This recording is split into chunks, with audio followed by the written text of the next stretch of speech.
Hello students, myself Anand Dwivedi. Welcome to the new topic, the revolution and everyday life. Can politics change the uniform, the language and the culture of people? The years which came after 1789 depicted many changes in the life of men, women and children. The revolutionary government passed many laws which have great impact on liberty, equality and on the life of everyday people. Many laws were implemented by the new government, and among them one most important law was to remove censorship. There was censorship existing in France. Censorship means without permission of the censor board of the king or government, nothing could be published. After the removal of censorship, now people have got many rights, which included right of expression. People got many rights, like rights of expression, rights of speech, equality, and it was clear by the declaration of rights which were made in France. As the censorship was removed from France, there was flood of newspapers, pamphlets, different types of books, and this flood then went to the countryside. People became aware of such type of written materials, and their ideas and their everyday life was very much influenced by them.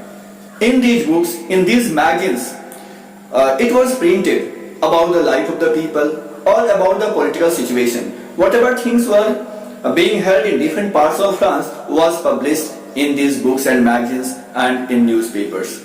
So it has a very great influence on the mind and concept of people. One of the most important thing was the press got right of freedom. Press became free. Now press got right to print. Even critics could be published in such types of newspapers. Now there used to be big debate on the issues prevailing at that time in France. These discussions used to shape the mind of the people. In the field of print media, there were different sides, different group of people who were trying to convince the people of other groups, and new ideas emerged.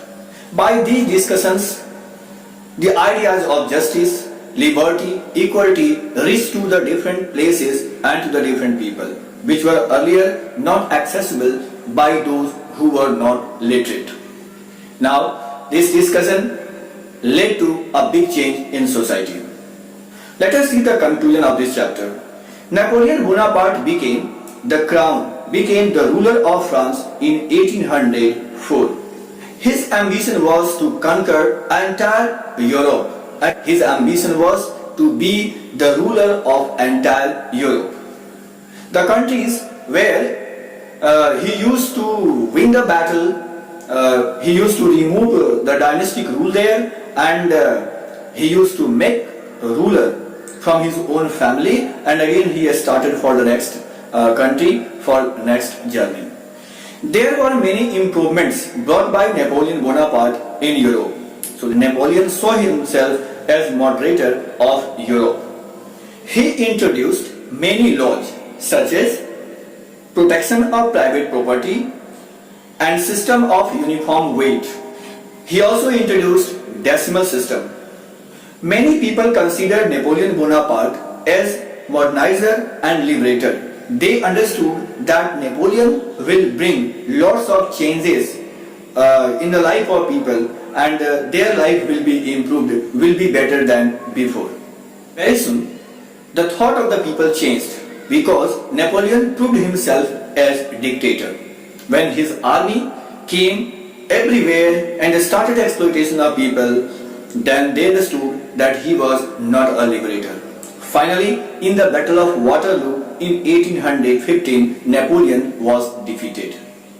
The improvement or changes which took place in France during the reign of Napoleon had great influence on people even after long years of his departure. The ideas of liberty and democratic rights were the legacy of French Revolution, which was carried to the different parts of Europe. These ideas moved from France to the different parts of Europe, where feudal systems were abolished, removed. Tipu Sultan and Raja Mohan Roy were the two people who showed interest and responded to the ideas of liberty, modernity, fraternity which came from France. That's all in this chapter. Do your homework, complete your copies and submit to your teacher. Thank you very much.